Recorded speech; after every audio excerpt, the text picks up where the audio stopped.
Alô pessoal, tudo bem? Meu nome é Elia Jabur e vamos a mais um episódio de Meia Noite de Pequim, tratando de um assunto que eu não domino tanto, que é essa questão de psicologia das massas, mas eu tinha que dar uma opinião sobre o que eu vou falar hoje, tá bom?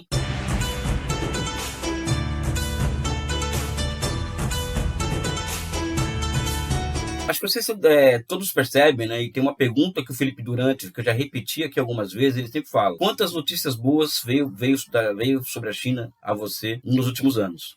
Né? Se procurar aqui na imprensa colonial, que é a forma como eu denomino a imprensa operada pelo Ocidente e que domina amplamente a grande mídia brasileira, por exemplo, nenhuma. Né? Ou seja, é impossível chegar a algo de bom na China a todos nós aqui. Ou seja, eles erradicaram a pobreza extrema em 2020, estão com um plano audacioso de construção de um grande estado de bem-estar social para o país em 2035. Eles operam hoje com um lema que é antigo, já desde a época de Mao Tse-tung, chamado prosperidade comum, né? E tem muita gente que usa o termo comum aqui no Ocidente, alguns partidos da esquerda não tradicional, usa muito o termo comum, né? Mas quem faz de fato mesmo políticas voltadas e tem isso como meta, não são os partidos da esquerda não tradicional, né? E sim a República Popular da China, comandada por seu Partido Comunista. Além disso, né, ou seja, tem todas essas questões que envolvem a forma como a China enfrentou a pandemia, ou seja, uma vitória arrebatadora que a China tem sobre o vírus, né? Nada de chegar notícia boa aqui no Brasil. Se nós estivéssemos assentados numa sociedade, assim, falando mais do Ocidente, né, em que o negócio fosse ao invés de politizar certos temas e buscar entender a razão com que certos países dão certo ou errado, né, a grande questão que nós deveríamos fazer sobre a relação da China com a pandemia, como eles conseguiram ter somente 5 a 6 mil mortos. E não são números chineses, são números da Johns Hopkins University. Então, essa é uma pergunta. E sobre a pandemia em si, algo que me chamou muito a atenção e que, na verdade, o que me levou a fazer esse vídeo foi, assim, um completo surto coletivo gerado pelas imagens que chegou no Ocidente, da forma como a China tem tratado nos últimos meses, nos últimos um ano e pouco, a sua relação com o Covid. Não adianta aparecer números como nós trouxemos aqui, de que o relaxamento total das restrições, como acontece no Ocidente, poderia levar a uma morte de 1,5 milhão de pessoas, de que a China iria operar com uma capacidade capaz de somente de atender 1,16 avos dos novos doentes de Covid. Não importa nada disso, né? O que importa é que a China ela coloca altíssimas restrições à liberdade de ir e vir, levando a muitas cenas grotescas, como essas que as pessoas viram nas redes nos últimos dias, né, e semanas, e esse surto coletivo que aflorou demais essas últimas semanas. E, na minha opinião, chegou um pico assim, muito impressionante, que eu até, conversando com o Pepe Escobar esses dias, na casa de um amigo em comum, Florestan Fernandes Filho, Júnior, em São Paulo, eu falei para ele, né, mostrei a capa já foi mostrado aqui também, né, a capa do The Economist, falando China's COVID Failure, se não me engano, ao mesmo tempo que mostra um gráfico do número de mortes dos Estados Unidos, passando de 1 milhão, e a China quase ali 0, né, 5 mil. Então, isso leva a um gaslighting semiótico, que eu chamo, ou seja, você é levado a ver algo e ser tido como louco, porque o que você vê aqui, o que falhou, foi os Estados Unidos no Covid-19, com 1 milhão de mortes, não a China, né?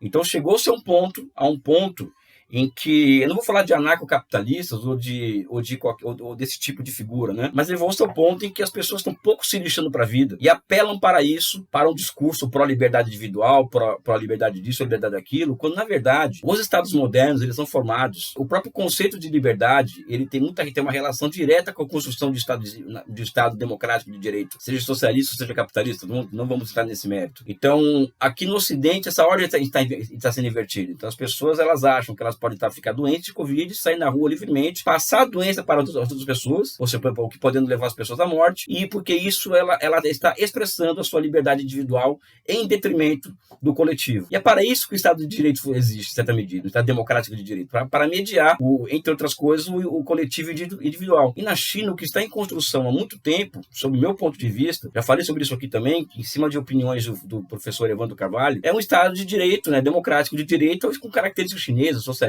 com características chinesas, e a partir da constituição desse Estado, se constrói uma democracia com bases próprias, com raízes nacionais, uma democracia que remonta às comunidades agrárias antigas, que serviam de base, por exemplo, a uma relação quase comunal, já há mais de 2.000 anos, e que as grandes decisões de país, em grande medida, partiam do nível da aldeia. Estou falando de 2.000 anos atrás. Então, esse tipo de democracia tem sido levado a sério na China. E é evidente que essa questão do Covid-0 foi ultra explorada aqui no Ocidente. Houveram muitas falhas do governo chinês. Eu trago pelo menos uma, que é um problema de coordenação. Então eu já trouxe uma quando tratei dessa questão aqui com vocês, que é um problema de coordenação internacional nacional e local, que é um problema crônico na China. Contei até uma história aqui, desde a época em que eu fui à China a primeira vez, eu percebi isso, né? Mas o fato é que existe um surto coletivo, né, em relação à China, e que nos impede de termos informações acuradas sobre a China.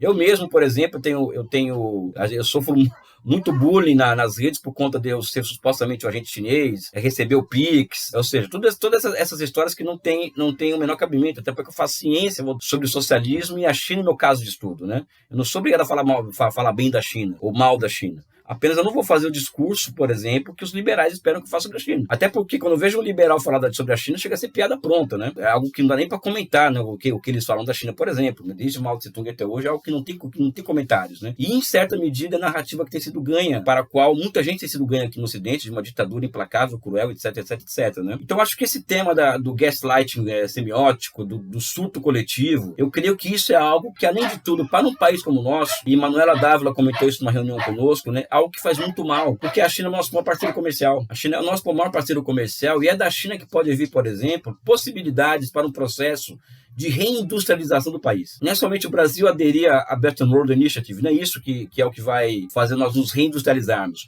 mas uma parceria estratégica em que o Brasil, ele entrega, vamos dizer assim, a sua volta ao mundo como tendo um preço. Eu estou de volta ao mundo, acabou a era Bolsonaro, que nós éramos um páreo, só que nós temos um preço da nossa volta ao mundo e esse preço é a nossa reindustrialização. Ou seja, a China é o país que pode entregar para o Brasil uma possibilidade via exportação de bens públicos e repasse de tecnologia desses bens públicos, né? Como o trem de alta velocidade e tal, levando o Brasil a reconstituir a sua indústria mecânica pesada que foi destruída durante a Operação Lava Jato. A China pode nos abrir essa possibilidade. E eu não teria nenhum problema, por exemplo, se os americanos pudessem nos abrir essa possibilidade também. Novas possibilidades ao processo de acumulação de capital no Brasil. Se os americanos pudessem nos entregar essas condições, eu também não teria nenhum problema em admitir isso. Só que quem pode fazer isso é a China. Então, todo esse surto coletivo contra a China pode influenciar muito negativamente até grandes decisões de governo a partir do ano que vem. Porque se o governo brasileiro, por exemplo, ele tem a ideia de aprofundar relações Sul-Sul, é aprofundar relações Brasil-China. E então,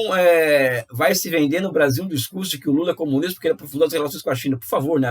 Recentemente, o Xi Jinping, por exemplo, fez uma cúpula da China com os países árabes, né? Com resultados extraordinários. Resultados extraordinários que poderá levar à criação de um novo paradigma monetário envolvendo o petróleo e o yuan. Inclusive, o tema da conversa entre Xi Jinping e os países árabes é a formação de uma comunidade de destino compartilhado, totalmente diferente do destino manifesto dos Estados Unidos, né, entre a China e os países árabes. Ou seja, a China acaba respeitando as particularidades daqueles países, independente se cada país tem a sua particularidade, nem sempre nós concordamos com tudo que acontece naqueles lugares, né, e também na China, mas são eles. Então, acho que nós temos que ter um maior discernimento, e o papel nosso aqui nas redes sociais é falar que os chineses estão errados, sim, eles estão errados nisso, naquilo, mas eu não vou falar do jeito que os liberais querem que eu fale, até porque o liberal não dá para discutir com o liberal. Hoje, o liberal é um tipo inculto, um tipo incauto, é um tipo que não tem raso, entendeu? Então, não tem nem condições de discutir com esse tipo de gente. Então, não é algo que não é com eles, assim, que dá para discutir. E sim falar diretamente com vocês, que é a forma que nós temos de trazer aqui, que esse canal tem feito nos últimos tempos, ou seja, tentar trazer informações sobre a China, não somente eu. Aí tem o João Carvalho, tem o Felipe Durante com notícias online sobre a China, que está sempre o tempo inteiro dando cacete